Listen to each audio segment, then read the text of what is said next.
My name is Rebecca Hayes. I'm 39, and I discovered that family loyalty has its limits. When my own mother stood up at my ex-husband's custody hearing and called me an unfit parent, Your Honor, my mother's voice echoed through the packed family. Courtroom, my daughter has always been unstable. She can barely hold down a job. She's been in and out of therapy, and frankly, I don't think she should have custody of my grandson at all. I sat at the defendant's table, wearing a simple navy blazer and white blouse, my brown hair pulled back in the same understated style I'd maintained for 15 years. The wedding ring I'd finally removed 6 months ago had left a pale band on my finger that seemed to glow under the harsh courtroom lights. My ex-husband, Marcus, smiled smugly from across the aisle, his expensive lawyer nodding along with my mother's devastating testimony. They'd clearly planned this ambush, knowing my own mother's words would carry weight with any judge. She's never been able to provide stability, my mother continued, her voice growing stronger as she warmed to her theme. She disappears, for days at a time, claims she's working, but I've never seen evidence of any steady employment. My grandson needs a real home with his father, who has a successful career and can actually support him. 8-year-old Tyler sat in the front row next to my sister, Karen, his dark eyes wide with confusion.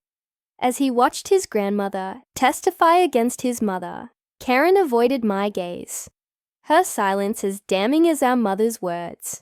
I thought about the past 2 years since my divorce, the nights I'd spent agonizing over custody arrangements while simultaneously handling some of the most complex cases in the state court system, and the careful balance I'd maintained between my professional responsibilities and my role as Tyler's mother.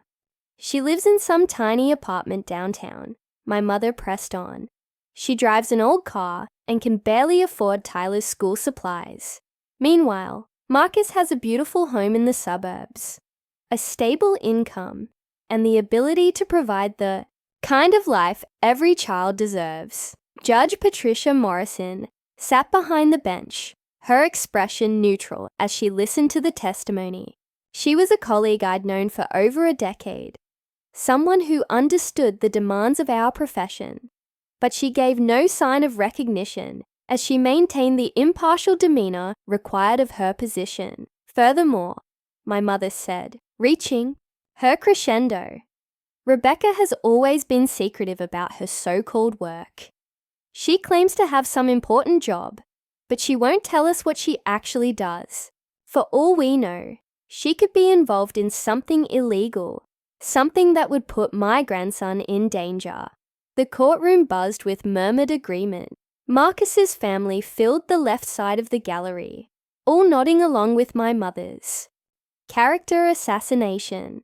My side was nearly empty, just a few friends who'd taken time off work to support me. People who actually knew what I did for a living. Marcus's lawyer, James Crawford, stood to address the court. Your Honor, we believe the testimony clearly shows that the child's best interests would be served by awarding full custody to my client. The mother's inability to provide basic stability, combined with her secretive behavior regarding her employment, raises serious concerns about her fitness as a parent.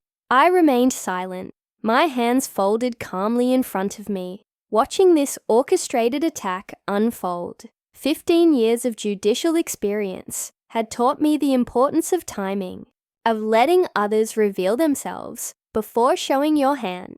Ms. Hayes, Judge Morrison addressed me directly. How do you respond to these allegations about your employment and your ability to provide for your son? I stood slowly, my movements deliberate and controlled. Your Honor, I'd like to call a witness to address those concerns. Marcus's lawyer looked confused.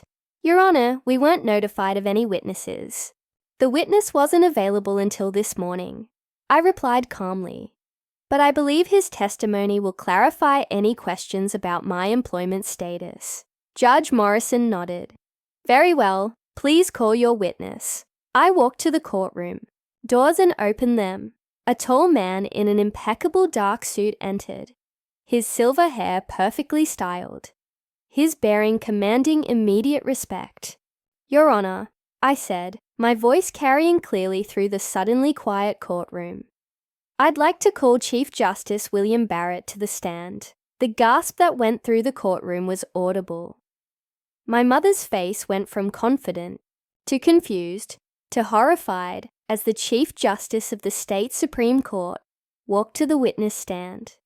"Chief Justice Barrett," I began, my voice taking on the professional tone that had served me well for 15 years. "Could you please identify me for the court?" The Chief Justice looked directly at me, his voice formal but warm. "You are the Honorable Rebecca Hayes, Associate Justice of the State Supreme Court, where you have served with distinction for the past 8 years."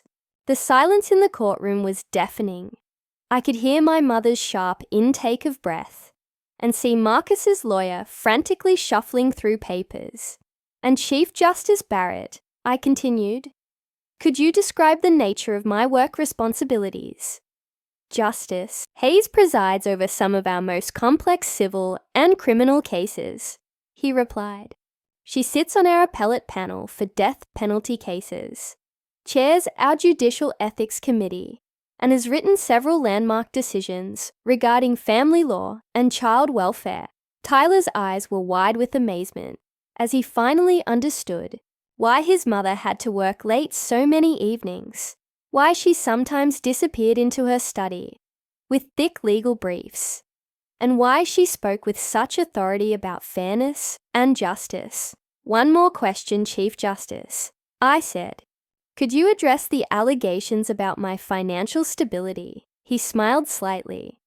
"Justice Hayes earns a salary of $195,000 annually, plus benefits.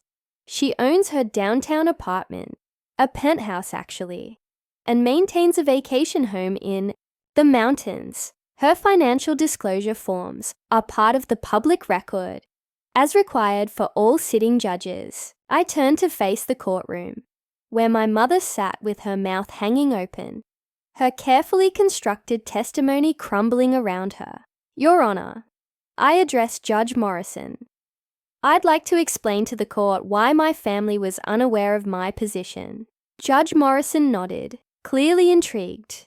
8 years ago, when I was confirmed to the State Supreme Court, I made the decision to keep my professional life separate from my personal relationships. This wasn't because I was ashamed of my work, quite the opposite.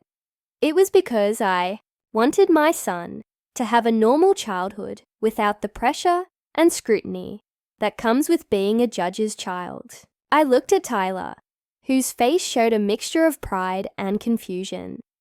I chose to live modestly, to drive a practical car, to shop at regular stores, rather than high-end boutiques. I wanted Tyler to understand the value of hard work and humility, not to grow up entitled because of his mother's position. Marcus was staring at me as if he'd never seen me before. During our marriage, he'd constantly criticized my boring job at the courthouse, never bothering to ask about the details of my work. The reason I'm often unavailable for extended periods, I continued, is because I'm presiding over complex cases that can last weeks or months. The reason I couldn't always attend school events is because I was writing legal decisions that affect thousands of families across our state. Chief Justice Barrett spoke up. "If I may add, Your Honor, Justice Hayes has one of the finest legal minds I've encountered in 30 years on the bench. Her decisions have been upheld by federal courts, and she's been recognized nationally for her work in family law." I walked back to the defendant's table, but I wasn't a defendant anymore. I was what I'd always been, a sitting judge with 15 years of legal experience and a reputation for fairness and integrity. "Your Honor," I said to Judge Morrison, "I've spent my entire career protecting children and families. I've written decisions that have removed children from abusive homes, ensured fair custody arrangements, and put child welfare above all other considerations. The courtroom was completely silent.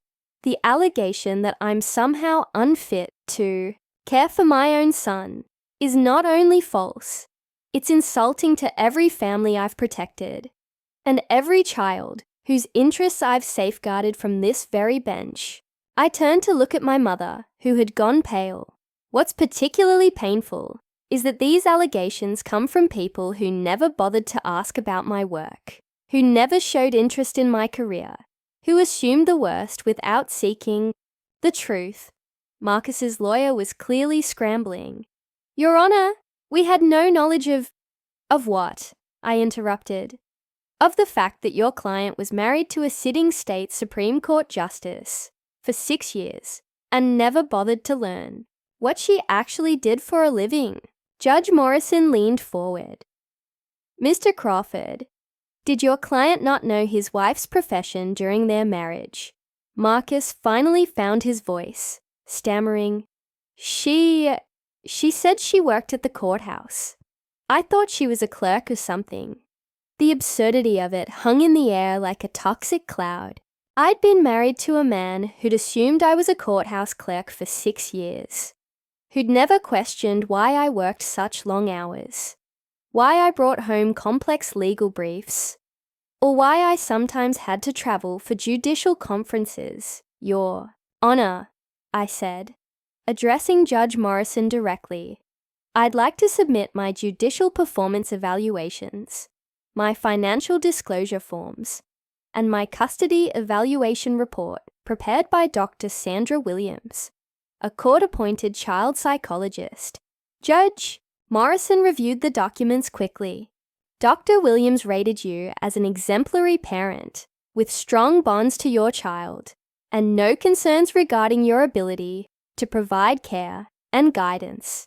I looked around the courtroom one final time, at my mother, who couldn't meet my eyes, at my sister, who looked ashamed, at my ex-husband, who was staring at the floor, and at Tyler, who was looking at me with new understanding and pride. Your Honor, I said, I've dedicated my career to ensuring that children's best interests come first in custody decisions. I've seen what happens when parents use children as weapons, when family members turn against each other for personal gain, when assumptions replace evidence. My voice grew stronger with conviction. I'm requesting full physical custody of my son, with supervised visitation for the father, pending his completion of co-parenting classes. I'm also requesting that all future custody discussions be handled without the involvement of extended family members who have demonstrated a willingness to provide false testimony. Judge Morrison nodded grimly. Given the evidence presented and the concerning testimony provided by the defendant's mother, I'm granting full custody to Justice Hayes.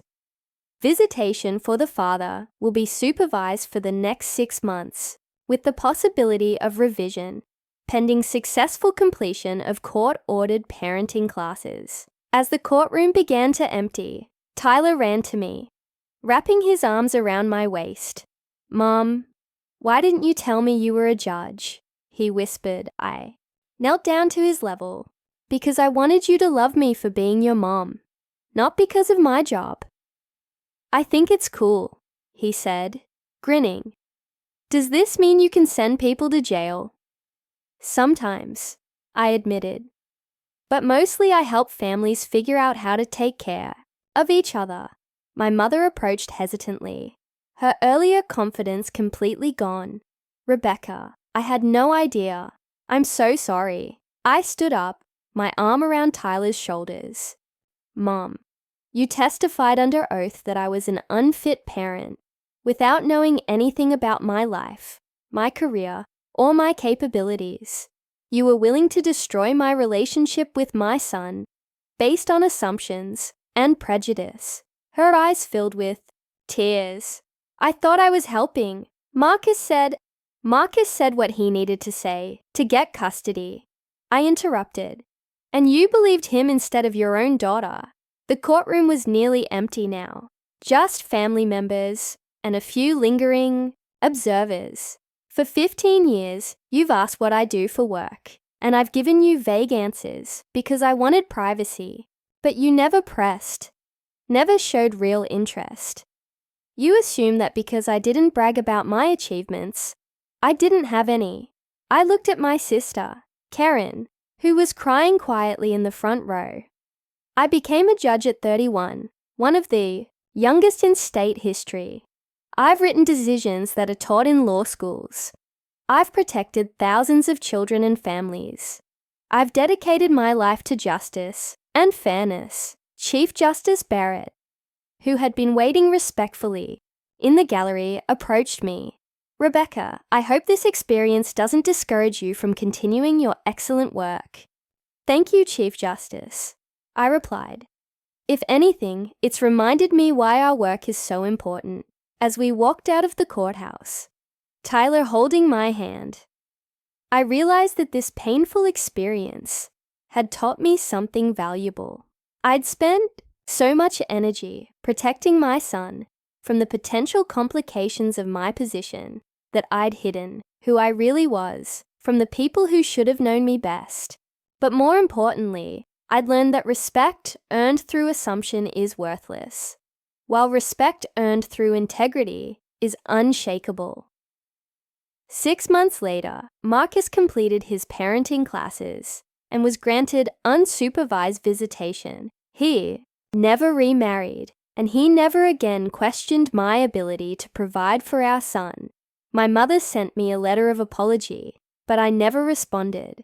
Some betrayals cut too deep, reveal too much about a person's character to simply forgive and forget. Tyler now proudly tells his friends that his mom is a judge. He's learned about the importance of justice, fairness, and standing up for what's right.